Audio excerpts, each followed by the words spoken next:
Hi everyone, it's the first day of 2026 and I decided that I'm gonna go back to vlogging. So I decided na mag-vlog ulit ako kasi it's been a while. I haven't shared, any content here on YouTube and gusto ko lang mag-vlog so that you could see ano yung life namin dito sa Canada, specifically sa Fort St. John, sa mga papuntang Filipinos dito, as well as I know my family follows me on YouTube para makita din nila kung ano yung life namin dito. But really, I think I stopped vlogging kasi sobrang daming nangyayari. Like I was an international student, and then when I graduated, I got a full-time job, and then I focused on my career, building the skills that I would need for the job.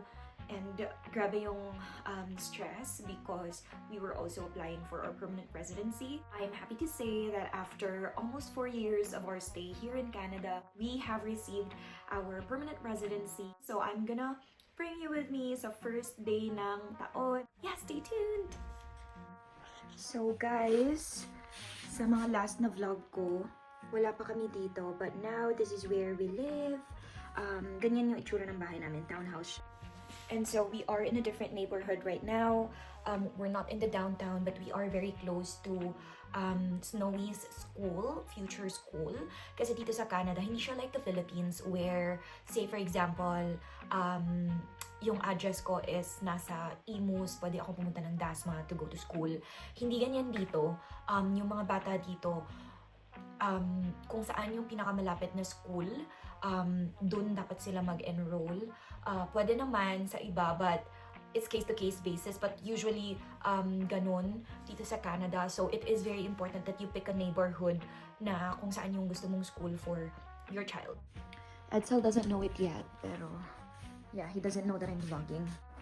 So, medyo makalat pa kasi that was still from last night, the New Year's Eve celebration.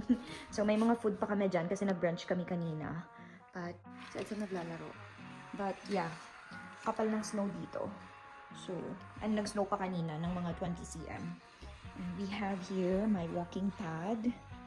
It's an eyesore, I know, but it works in the winter. Ito yung aming place.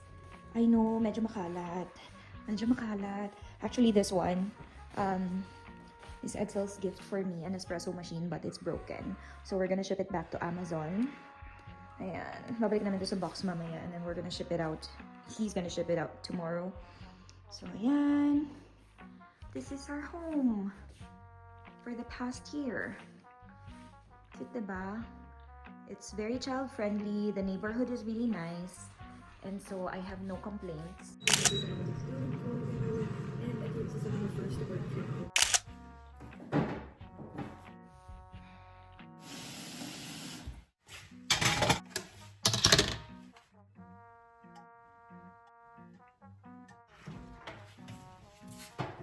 Nagsusnow pa din. I don't know if you could see. But, ayan yung sasakyan ko. Ayan. Super simple lang ng buhay namin dito sa Fort St. John. Everything is just 5 minutes away. Kaya naman hindi kami masyadong maagang gumigising. But then, our situation will change pagdating ni Snowy. Yes, sobrang simple ng buhay namin dito, but the system is way, way different from the Philippines.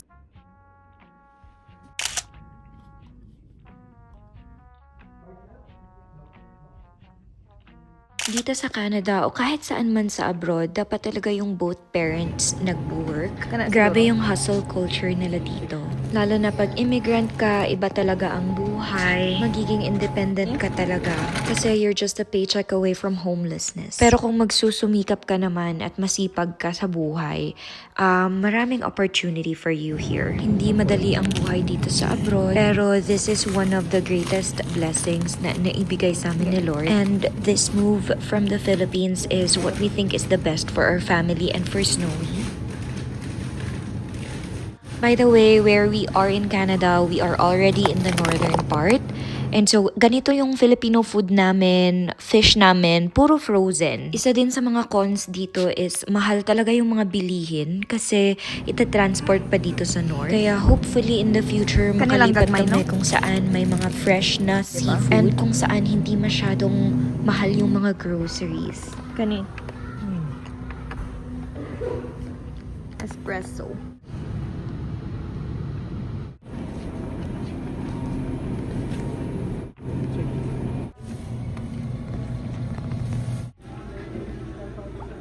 Select payment type.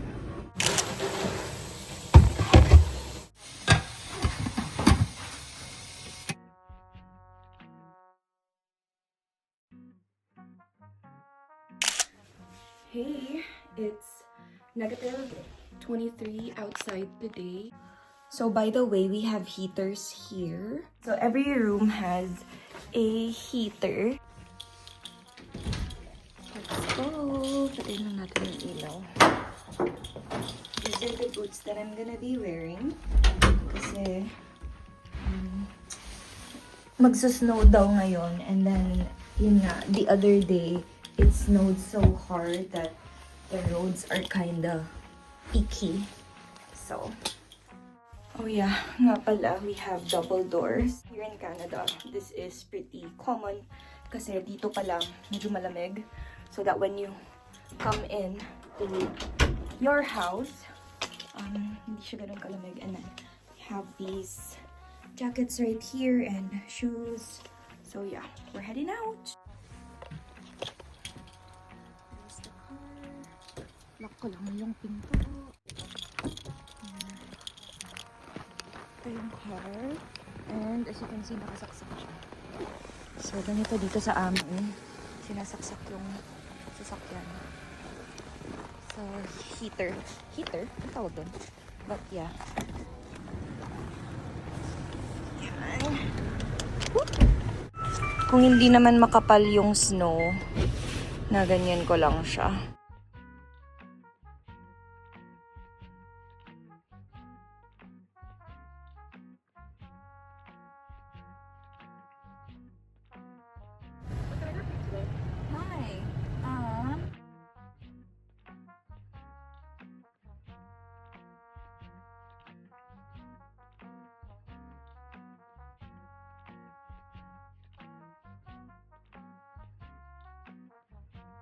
Dito na tayo sa ating destination.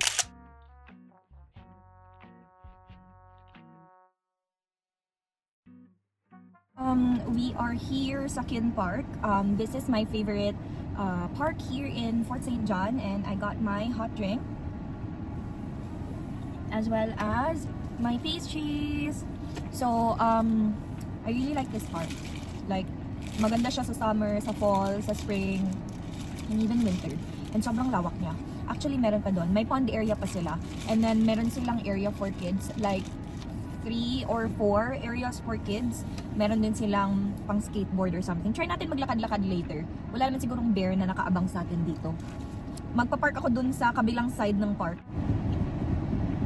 Ako nga lang pala mag-isa ngayon kasi si Edsel is naka-work siya. Yung off days niya is Sunday and a weekday. So, I always have Saturdays for myself unless I have racket, di ba? So, right now, I am working 2 jobs but my other job is kinda seasonal. So, yan pala yung bus. Ito yung bus sa Fort St. John. And by the way, this park is near the college.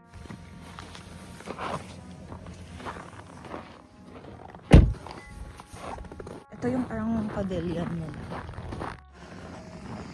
Ayan, meron siyang heated space. Oh, it's real fire. Ayan. Ito ang fire siya. Nice.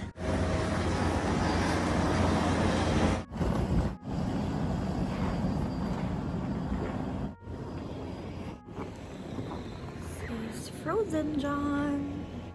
Let's go down. Ito yung sinasabi kong other side ng Kin Park. Let's try and walk around a little further.